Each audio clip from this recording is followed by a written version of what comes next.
bénir loyembo oyo ezala libombeli na yo. Elingi loyembo oyo ezala libombeli na yo yambo akoloka liloba. Je suis disposé.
Galates 5, verset 22 à 24, Simatologie dans Luc 7.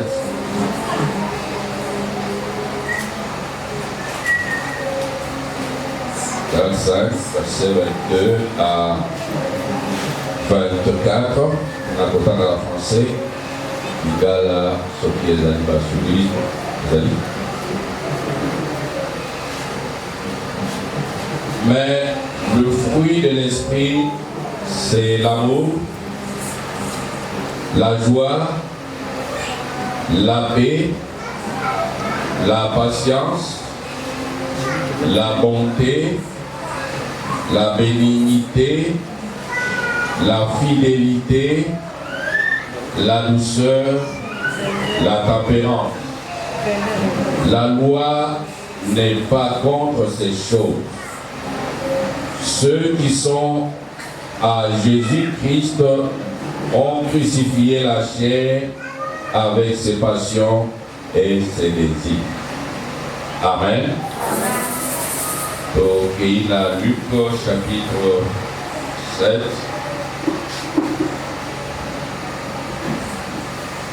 Luc chapitre 7. Donc, au temps du 11e au 17e verset. Le jour suivant, Jésus alla dans une ville appelée Naïm. Ses disciples et une grande foule faisaient route avec lui. Lorsqu'il fut près de la porte de la ville, voici, on portait en terre un mort, fils unique de sa mère, qui était veuve, et il y avait avec elle beaucoup de gens de la ville. Le Seigneur, l'ayant vu, fut ému de compassion pour elle et lui dit, ne pleure pas. Il s'approcha et toucha le cercueil. Ceux qui le portaient s'arrêtaient.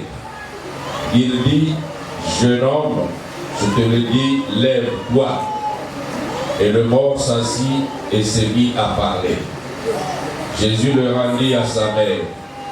Tous furent saisis de crainte et ils glorifiaient Dieu, disant, un grand prophète apparu parmi nous et Dieu a visité son peuple.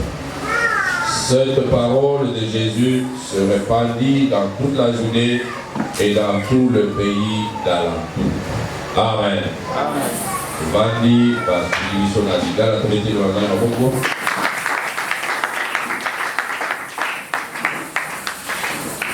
Galates chapitre 5, le verset 22 à 24, nous na fungu na Yesu. Amen.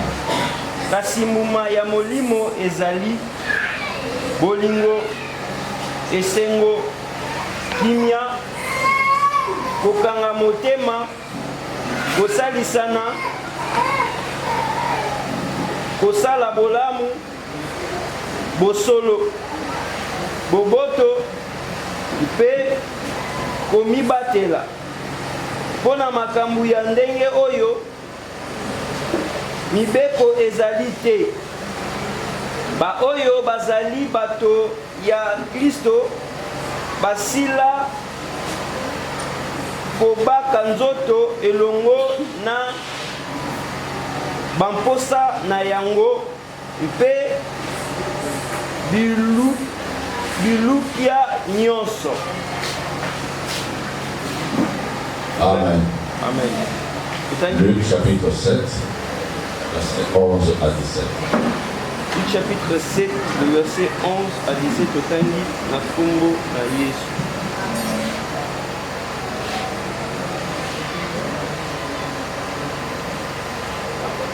Mokolo oyo elandaki, Yesu akendaki na ville moko, kombo na yango Naina. Bongo bayekoli na ye pe bato ebele penza bakendaki na ye elongo. Awa akomaki penepene na porte ya ville, akutani na bato bazalaki kokende kokunda elenge mobali moko. Ye azalaki mwana se moko kaka ya mama na ye. Mpe mama na yango azalaki mwasi akufela mobali. Bato mingi penza ya ville wana bazalaki elongo na ye. Tango nkolo amonaki mwasi oyo akufela mobali, ayokelaki ye mawa mingi penza, pe alobaki na ye kolela te. Apusanaki pe asimbaki sanduku. Bongo bato oyo bazalaki komema yango batelemaki. Yesu alobaki, elenge mobali, nalobi na yo telema. Mokufi alamukaki, afandaki pe abandaki koloba. Bongo Yesu azongisaki ye na mama na ye. Bato nyonso batondaki na kobanga. Babandaki kokumisa Nzambe pe koloba.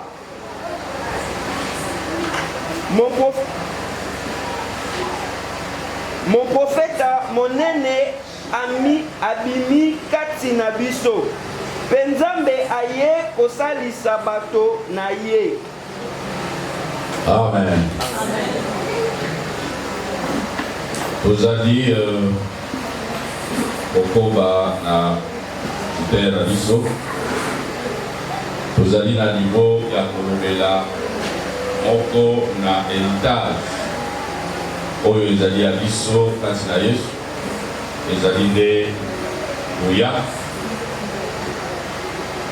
Mais otanisani ete nguya oyo ezali nde nguya ya Molimo Mosantu. Donc oyo esengeli ezalaka bomoi na biso penza ezali nde Molimo Mosantu.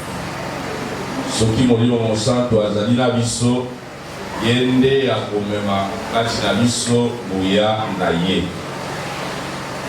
Kasi po Molimo Mosantu azala epai na biso esengeli nini? parce que koyana ye ezali nde elaka oyo Nzambe apesaki na libota na ye mokolo molimo mosantu aye mokolo ya Pentecôte. Pierre atelemi asali discours, bato ya Israel bamoni bipai babungaki batuni tosala nini. Pierre adongiseli bango esengeli ya liboso kobongola motema, ya mibale kozwa libatisi na kombo na Yesu, bongo mokozwa likambo ya molimo mosantu po ete elaka oyo ezali mpo na bino, mpo na bana na bino, mpe mpo na bao nyonso quel que soit bisika bakozala oyo bakondimela. Tomoni ke condition ya liboso mpo na kozwa molimo mosantu kobongola motema.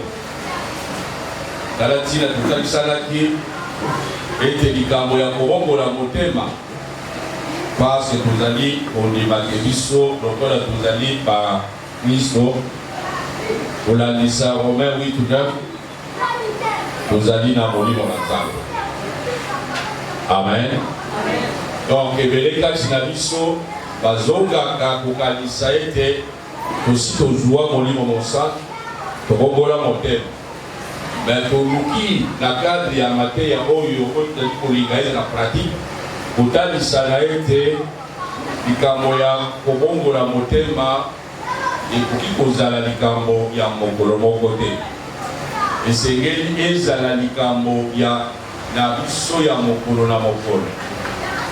C'est ainsi que totangaki Luc chapitre 9 verset 23 ipa Yesu alobi ke oyo nyonso alingi kolanda ngai, po dire oyo nyonso alingi kozala disciple na ngai, oyo nyonso alingi kozala chrétien, esengeli amema aboya d'abord ye moko, amema ekulusu na ye mokolo na mokolo mpe alanda ngai. Tomoni ke likambo elobi komiboya yango tomoni awa ntango totali Galate chapitre 5 balobi baoyo bazali kati na Yesu basila kokrisifie nzoto mposa ya nzoto nyonso, nzoto na mposa na yango nyonso. Amen. Alléluia. Mais Yesu esi alobi esengeli komema ekulusu mokolo na mokolo pour dire que esengeli kotia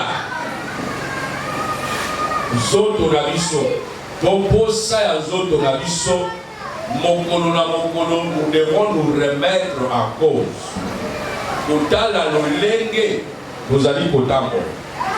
Ça veut dire ceci, totalisani mardi kotangaki ekwa mokanda ya Marko epai na bafarisien parce que bayekoli na Yesu baliaki biloko basokoli maboko te mpo na bango bakanisi bazali kosesuye. Yesu alobi eloko esuyaka mutu ezali oyo ezali kokota te na monoko na ye te, oyo ezali kokota kati na ye te. Eloko esuyaka mutu ezali nde oyo ezali kobima kati na ye po ete dedans na kati ya motema ya mutu nde makambo nyonso ya mabe ezali kobima. Makanisi mabe,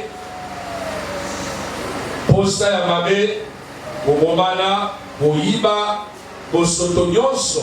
Donc nyonso ya mabe eutaka nde kati na mutu, kati na motema ya mutu. Quelque part, le cœur de l'homme est orgueilleux. Motuye moko ayebaka motema na ye te.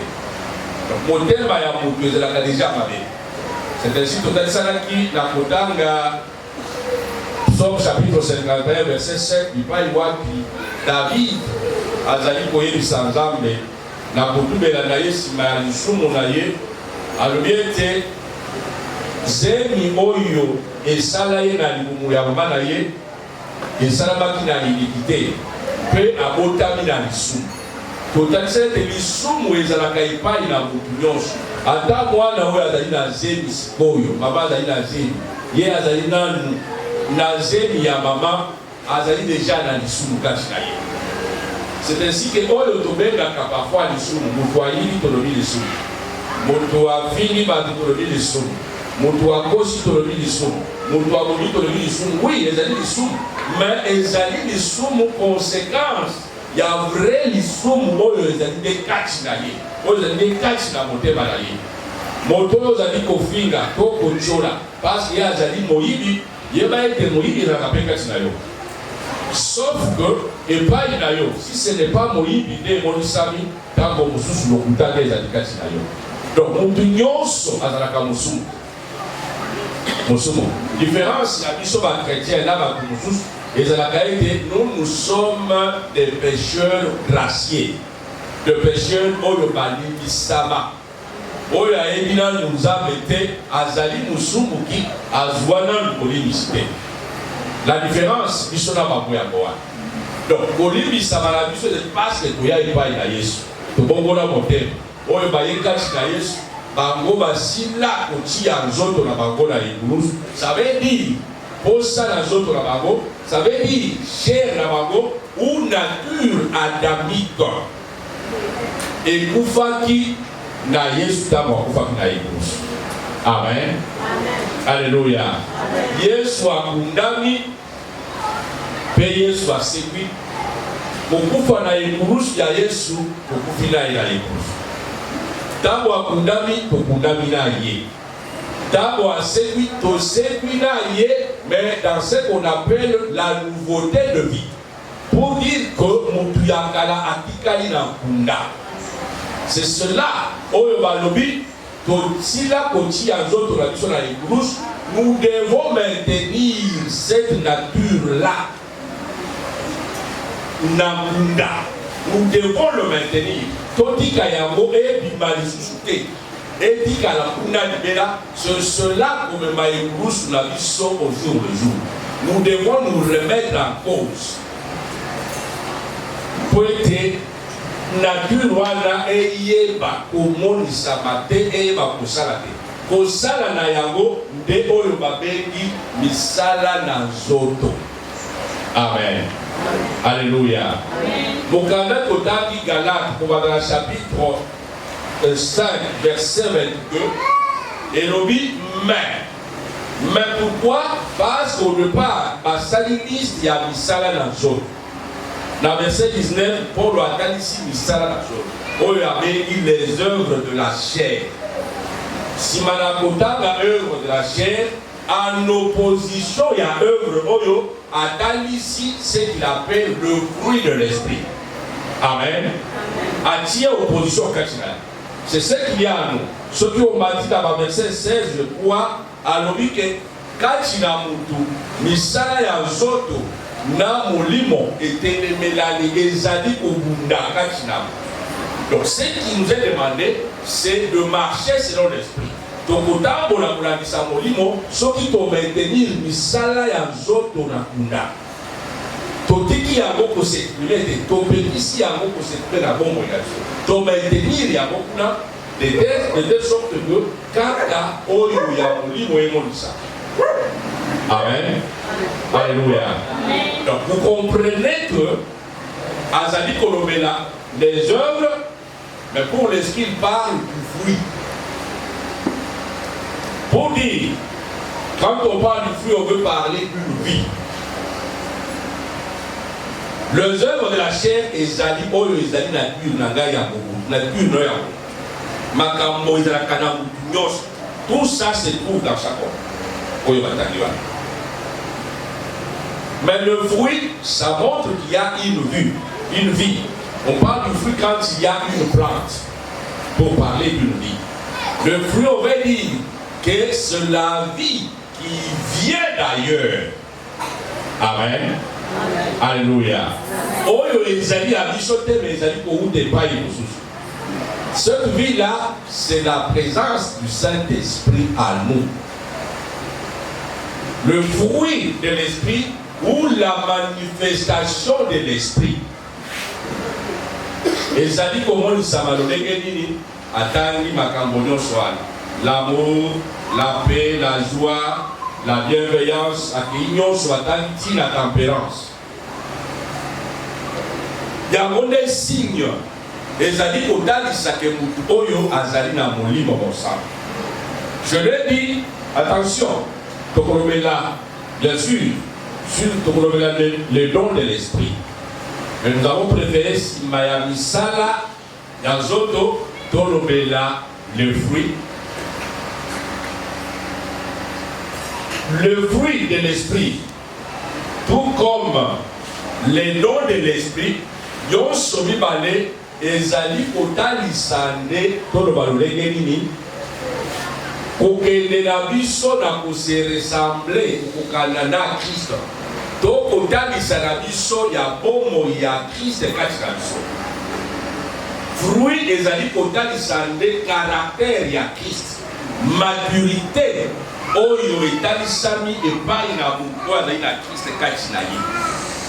Alors que le don de l'esprit ezali kotalisa nde puissance ya Kristo kati na mutu oyo Christ azali kovivre kati na ye. Amen. Alléluia. Il faut comprendre cela dans ce sens. Les dons, le fruit, les ça de maturité, les ça caractère. Paul, dans 1 Corinthiens chapitre 12, accueilli dans verset Yasuka chapitre 1, je vais vous montrer la voie par excellence. Attendez ici, il a parlé de paroles de connaissance, paroles de sagesse, discernement des esprits, prophétie, parler en langue, interprétation, foi, guérison, miracle, alobignoso. Mais alobi qu'il y a une voie par excellence. Oh, il s'est dit d'attaquer sa vie. Voie où il voit l'ini, voie ya oligo.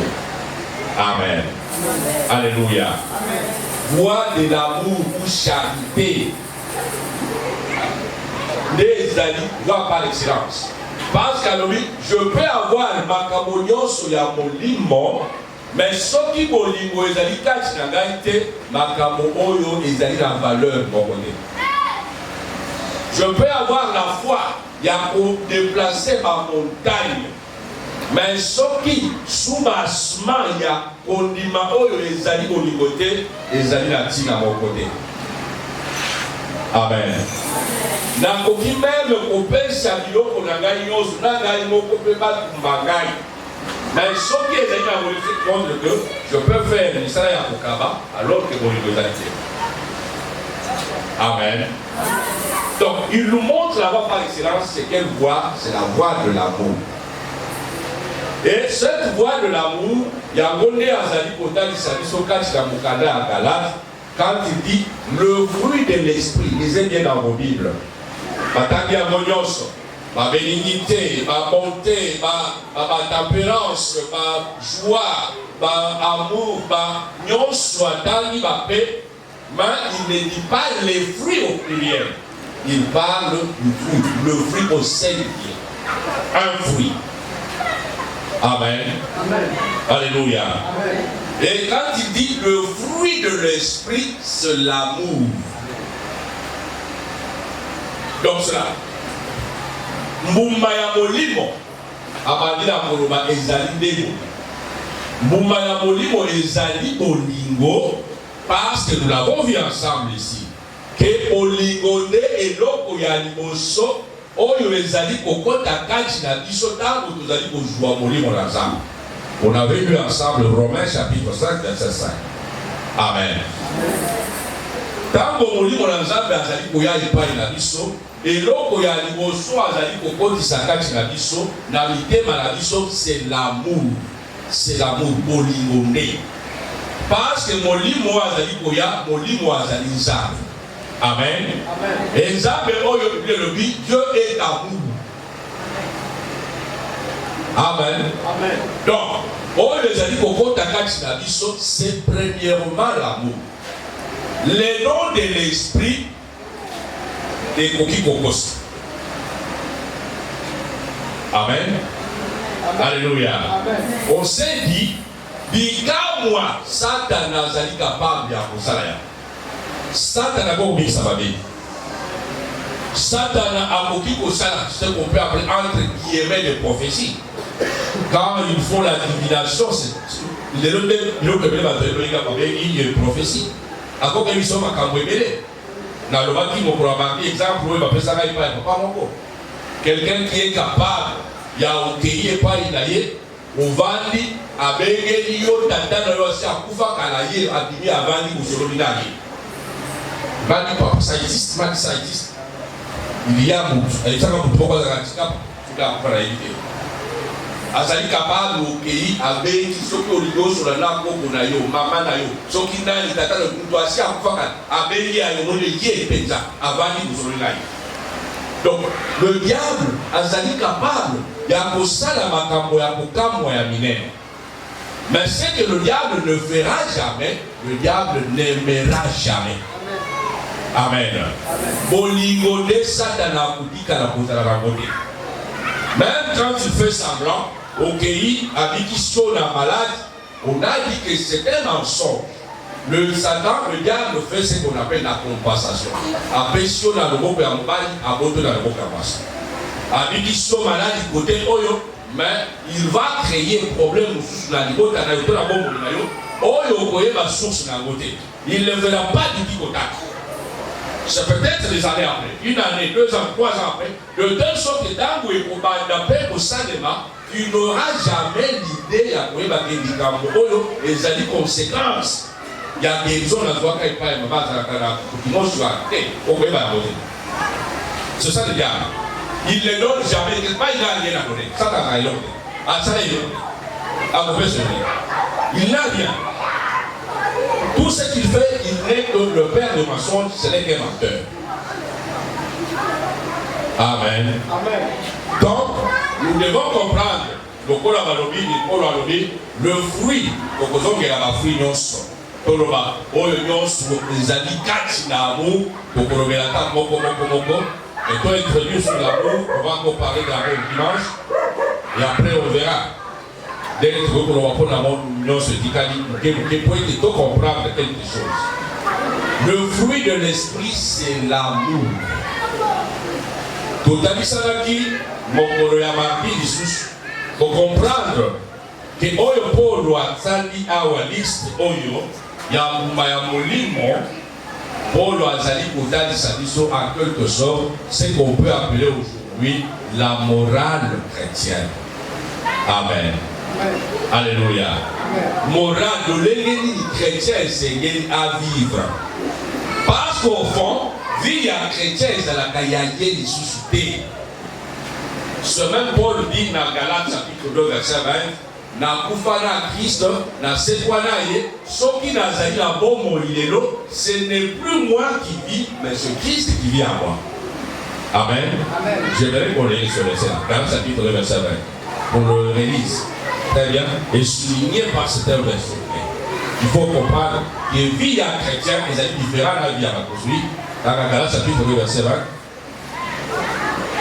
J'ai été crucifié avec lui. Et si je vis, ce n'est plus moi qui vis, c'est Christ qui vit en moi. Amen. Tu peux t'arrêter là-bas. Oui, les gars là. Galates chapitre 2, le verset 20. Oui.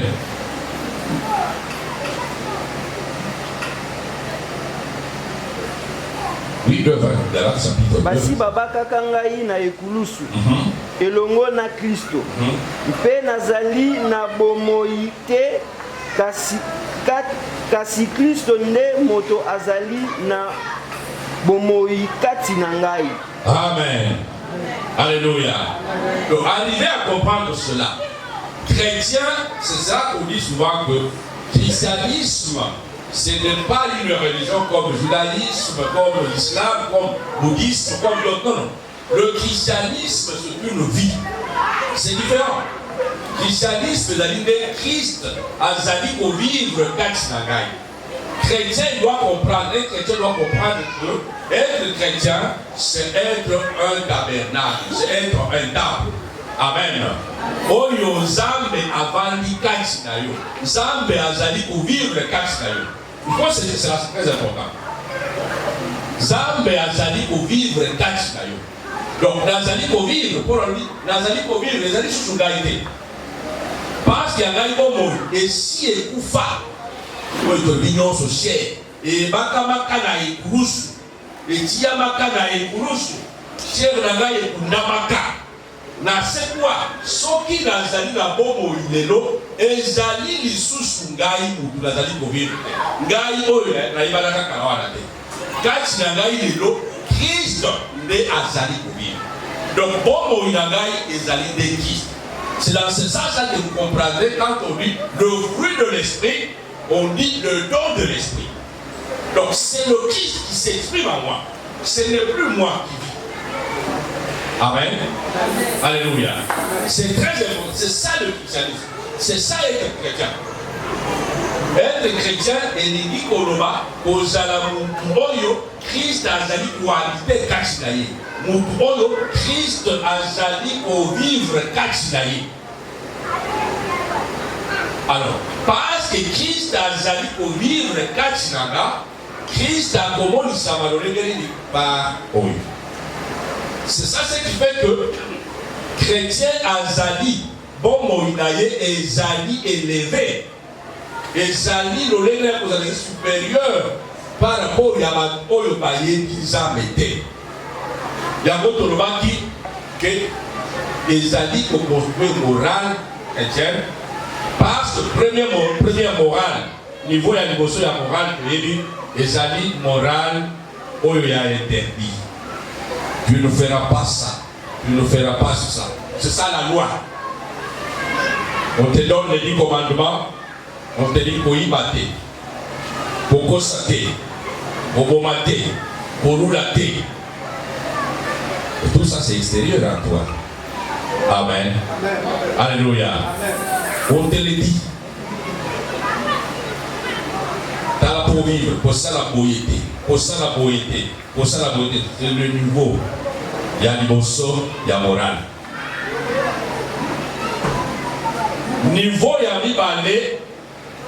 Ezali moral ya mutu kolba moral ya devoir tant que mutu azoui une certaine responsabilité oyo ezali koimposer ye lolenge ya kozala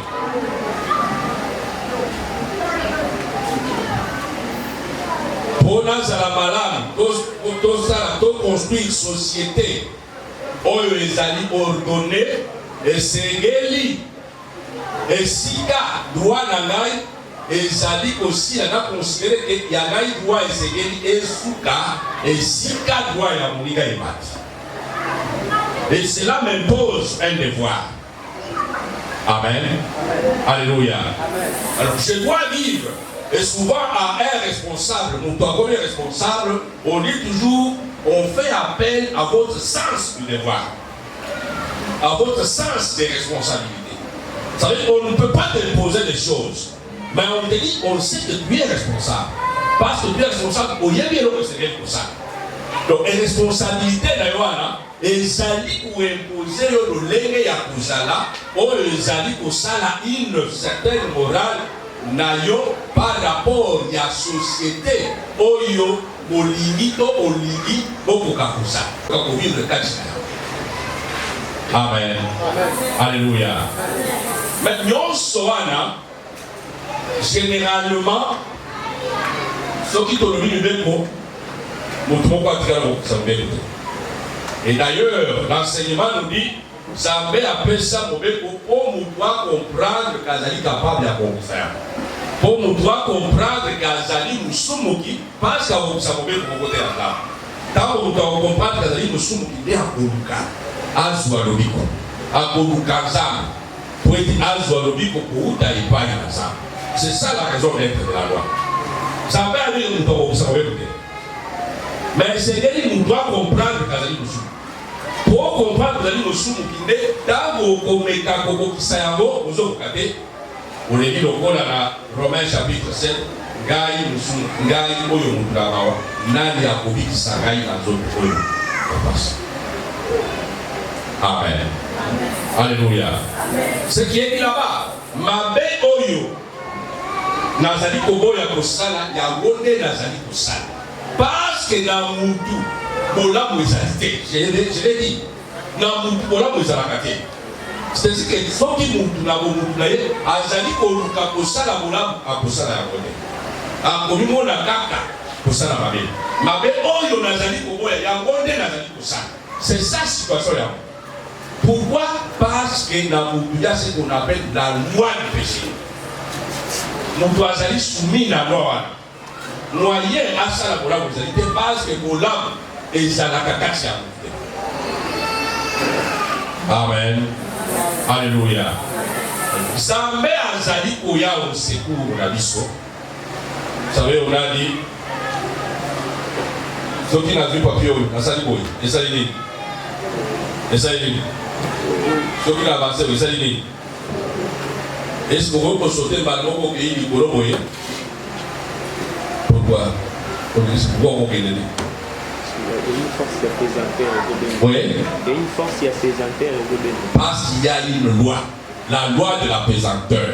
Chaque fois que vous voulez sauter, ok, les Nicolo, pesanteur a béni au Nassi. C'est ça. C'est la même chose. Il y a la loi du péché aussi quand il y a. Oh, il y a comparable à la loi de la pesanteur dans la vie. Chaque fois que nous doit dire au salaire, loi a péché, béni et quand on mais les savants, ils ont découvert qu'il y a une autre loi. Loi de l'aérodynamique. Qui fait que on peut maintenant, en appliquant cette loi-là, lancer la fusée Nicolo, fusée écrite et puis la zone Oyo, loi, il y a présenteur, c'est-à-dire que ça a écrit et écrit. On lance des satellites et cueillir et pour les indiquer qu'on va dans la là. Alors, de telle sorte que loi et apaisanteur pour bien d'ailleurs. C'est cette loi-là aussi qui fait voler les avions. Avions écueillis, pour écueillis, loi de l'apaisanteur, et qui complètement pour bien et parce que loi, il y a aérodynamique et ça lit plus fort que loi et apaisanteur. Amen. Avion écueillis. Spirituellement, c'est ce qui se passe. C'est ce que Dieu a mis à nous aussi. Dieu a mis à nous ce qu'on appelle la loi de l'esprit. Amen. Alléluia. Pour la côté de la loi, il y a péché, ça met à la loi de l'esprit. Par le fait que son esprit est à nous, cet esprit va nous donner la force ou la puissance. Il y a côté les bénédictions. Amen. Amen. Alléluia. Va nous donner cette capacité-là. Oh, Yonangai Moko, laisser à moi-même, je ne saurais pas. Mais quand l'Esprit de Dieu est à moi, et si je le laisse agir à moi, je vais venir pour le péché. Amen. Amen. Alléluia. Amen. Le problème chez nous là, c'est laisser l'esprit agir. C'est laisser l'esprit agir à nous. Ce qui te dit qui, mon ensemble et pour ça la la chose. Oui, pour moi, on a réellement c'est l'amour. Amen. Et comment c'est ça ce qu'on appelle le fruit de l'esprit ou la manifestation de l'esprit. Je crois que Yesu, dans le faux prophète Babouya, mais là, il faut prier, mais la Babou. Amen. Amen. Au bien, on a dit. Na? Misal. Alors, lui, ma caméra sonne. Mais pour lui, ma caméra sonne, on pourrait la misal. La bombe, il a y. Donc, notre problème, nous devons le comprendre, c'est de laisser l'esprit agir à nous. Laisser l'esprit agir à nous, ça veut dire laisser l'amour se manifester. Amen. Amen. Alléluia. Amen. Voilà pourquoi tout a mis deuxième texte. Tout a mis Luc chapitre 7, versets 11 à 17. etalisi biso nini? Yesu azali kokende. C'est un cortège. Azali koya. En face, c'est notre cortège bien. Azali kokende kokunda. Mwana moko kaka. Oyo mwasi moko. Mwasi yako akufela mobali. Et espoir na ye nyonso ezalika mwana wana.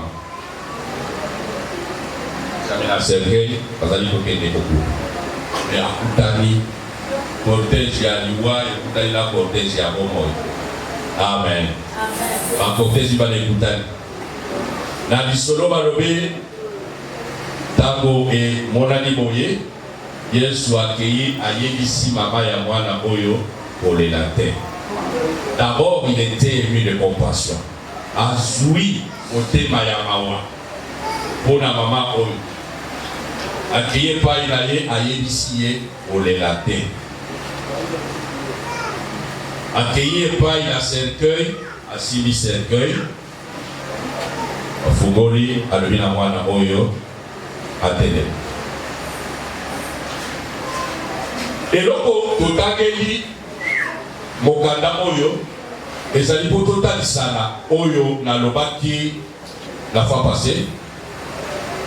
J'ai dit que bolingo oyo tombuma ya molimo oyo po emonisama epai na biso eza na bakano bipai wapi ezali kolekela.